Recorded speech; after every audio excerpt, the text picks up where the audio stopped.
This is chapter number 3 which is about the purification of DNA from living cells. Basically इससे पहले हमारे पास एक concept है, वो ये है जीन क्लोनिंग का। जीन क्लोनिंग हमारे पास एक ऐसा मेथड होता है जिसमें हम अपने जीन ऑफ इंटरेस्ट को किसी भी लिविंग ऑर्गेनिज्म से सेपरेट करते हैं और सेपरेट करने के बाद किसी भी वेक्टर के ज़रिए से, जो कि प्लाज्मिड या बैक्टीरियोफेज हो सकता है, हम उसे किसी एक्सप्रेशन सिस्टम में इंसर्ट कर देते हैं। जैसा एक्सप्रेशन सिस्टम की बात करें तो बैक्टीरिया। अब इसके लिए हमारे पास डीएनए को प्योरीफाई करना ज़रूरी है लिविंग सेल्स से। अब लिविंग सेल्स से प्योरीफाई करने का मतलब ये है कि जिस लिविंग ऑर्गेनिज्म से आप जीन ऑफ इंटरेस्ट लेना चाह रहे हैं, पहले उसके डीएनए को सेपरेट करेंगे, तभी आप उस डीएनए में से जीन ऑफ इंटरेस्ट को निकाल सकेंगे। और दूसरी बात, जिस वेक्टर में आइदर इट इज़ प्लाज्मिड और इट इज़ बैक्टीरियोफेज आपने जीन ऑफ इंटरेस्ट को इंसर्ट करना है, अब उस डीएनए को भी आपने सेपरेट करना है। जैसा कि बैक्टीरियोफेज के डीएनए में अगर आप जीन ऑफ इंटरेस्ट को इंसर्ट करना चाह रहे हैं तो आपने वहाँ से बैक्टीरियोफेज का डीएनए पहले सेपरेट करना है। अगर आप किसी प्लाज्मिड में जीन ऑफ इंटरेस्ट को इंसर्ट करना चाह रहे हैं तो आपको वो प्लाज्मिड जो है वो सेपरेट करना पड़ेगा। अब इनिशियल में इसके इंट्रोडक्शन में हमारे पास 3 तरह के जो प्योरीफिकेशंस हैं वो डिस्क्राइब की गई हैं कि एक टोटल सेल डीएनए होता है। टोटल सेल डीएनए का मतलब ये है कि एक सेल में जितना भी डीएनए है, either it is in the form of chromosomes और in the form of plasmid, ये सारे का सारा हमारे पास जो है टोटल डीएनए है। अगर हम टोटल सेल डीएनए की बात करें तो टोटल सेल डीएनए में हमारे पास एक जीनोमिक डीएनए होगा। इसके अलावा एडिशनल मॉलिक्यूल्स जैसा कि प्लाज्मिड वगैरह, ये हमारे पास टोटल सेल डीएनए का हिस्सा होंगे।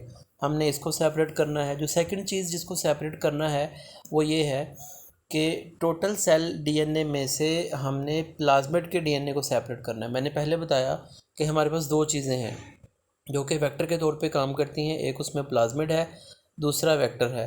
अगर हम सपोज़ करें एक बैक्टीरिया है ई कोलाई, उसका प्लाज्मिड सेपरेट करना चाह रहे हैं, सो प्लाज्मिड ऐसे सेपरेट नहीं होगा। फर्स्ट ऑफ ऑल हम उसका टोटल सेल डीएनए जो है वो सेपरेट करेंगे।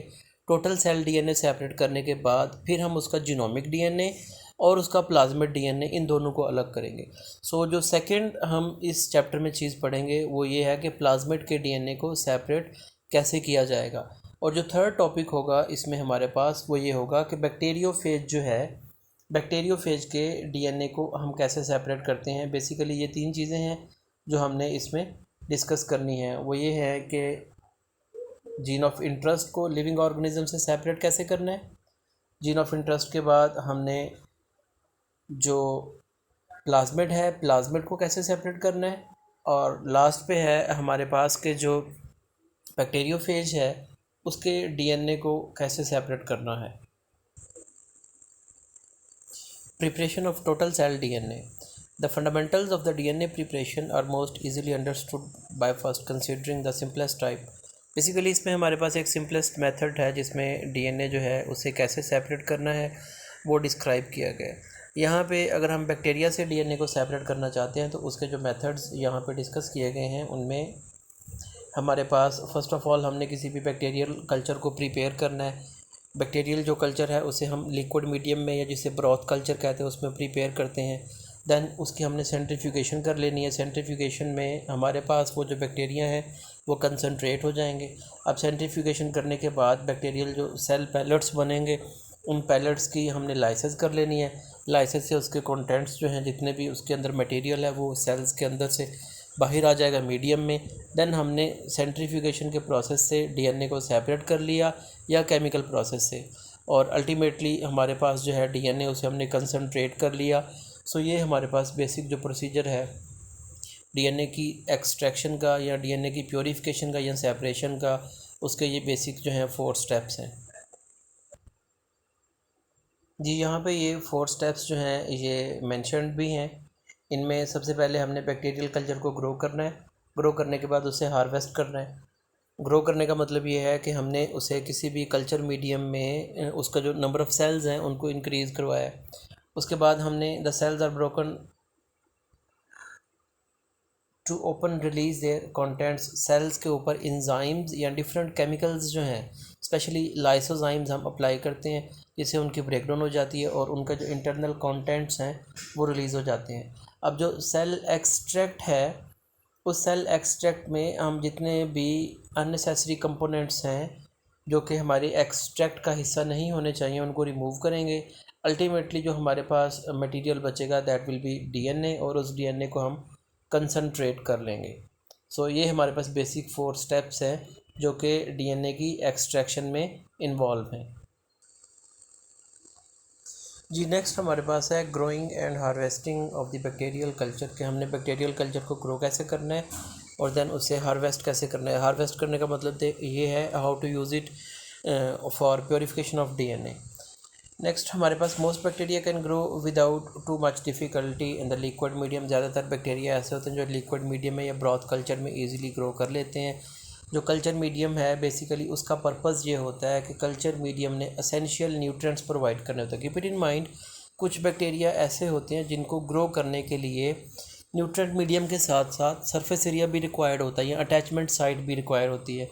लेकिन कुछ बैक्टीरिया ऐसे होते हैं जिनको जस्ट न्यूट्रिएंट्स रिक्वायर होते हैं, वो सस्पेंडेड मीडियम में भी ग्रो कर सकते हैं। सो ऐसे बैक्टीरिया जो सस्पेंडेड मीडियम में ग्रो करते हैं उस मीडियम को हम ब्रॉथ कल्चर कहते हैं। अब नॉर्मली जब हम बैक्टीरियल कल्चर को रिफ़्रेश कर रहे होते हैं या रीन्यू कर रहे होते हैं तो हम उसे ब्रॉथ कल्चर में ग्रो करवाते हैं। अब ये जो मीडियम्स हैं हमारे पास, इसकी 2 टाइप्स होती हैं। एक हम कहते हैं डिफ़ाइंड टाइप है, दैट इज़ यहाँ पे जो एग्जांपल डिफ़ाइंड टाइप की मेंशन है M9 है, और जो दूसरी टाइप होती है that is undefined. As it indicate के जो डिफ़ाइंड टाइप है उसमें जितने भी केमिकल सब्सटेंसेस या कंपोनेंट्स या इंग्रेडिएंट्स होंगे उस मीडियम के वो नाउन होंगे। जैसे यहाँ पे ये जो हमारे पास फर्स्ट टाइप है M9 मीडियम, M9 मीडियम हमारे पास एक डिफ़ाइंड टाइप है, और इसमें आप देखें तो तमाम के तमाम जो कंपोनेंट्स हैं उनकी chemical composition along with their concentration, ये सारी की सारी चीज़ें मैंशनड हैं। क्योंकि ये डिफ़ाइंड टाइप है, हमें पता है कि इस मीडियम में क्या क्या चीज़ें इंक्लूड हैं। अब सेकंड वन जो टाइप है हमारे पास वो अनडिफ़ाइंड है, और अनडिफ़ाइंड टाइप में जो मटेरियल्स या केमिकल कंपोजिशंस होती हैं वो एग्जैक्टली नाउन नहीं होती, मेंशन्ड नहीं होती। जी अनडिफ़ाइंड टाइप में हमारे पास जो चीज़ यहाँ पे मेंशन्ड है दैट इज़ एलबी मीडियम। अगर हम एलबी मीडियम की बात करते हैं तो हमारे पास ये एक ऐसा मीडियम है जिसमें हम यीस्ट एक्सट्रैक्ट को और पेप्टोन्स को यूज़ करते हैं। यीस्ट एक्सट्रैक्ट और पेप्टोन्स को बेसिकली ये हमारे पास 2 ऐसे मीडियम्स हैं। यहाँ पे ट्रिप्टोन लिखा हुआ है, ट्रिप्टोन भी हो सकता है और पेप्टोन भी हो सकता है। पेप्टोन्स या ट्रिप्टोन ये हमारे पास यूनिट्स होते हैं, या आप यूँ समझें कि पेप्टाइड्स होते हैं, प्रोटीन्स के स्मॉलर यूनिट्स हैं जो कि न्यूट्रिशनस रिक्वायरमेंट्स प्रोवाइड करते हैं। जबकि ये जो यीस्ट एक्सट्रैक्ट होता है नाइट्रोजनस रिक्वायरमेंट्स जो हैं किसी भी बैक्टीरिया की ग्रोथ के लिए वो फुलफ़िल करता है।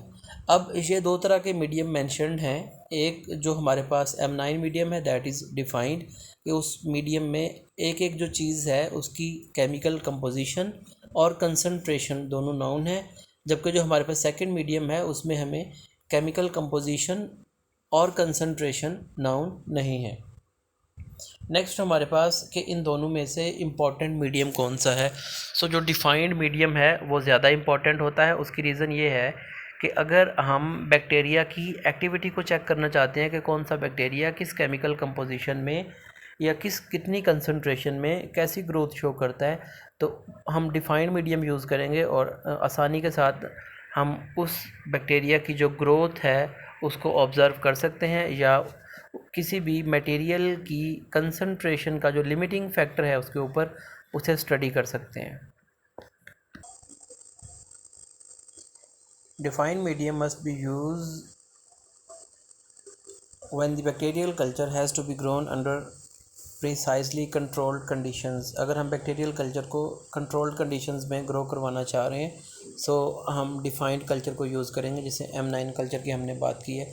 लेकिन अगर हम बैक्टीरिया को सिर्फ इसीलिए ग्रो करवाना चाह रहे हैं कि हमने उसका DNA लेना है, हम किसी और फैक्टर को स्टडी नहीं करना चाह रहे, तो उसके लिए हमें सिर्फ नंबर ऑफ़ बैक्टीरिया चाहिए। जितने नंबर ऑफ़ बैक्टीरिया या नंबर ऑफ़ इंडिविजुअल्स ज़्यादा होंगे उतना ज़्यादा DNA एक्सट्रैक्ट होगा।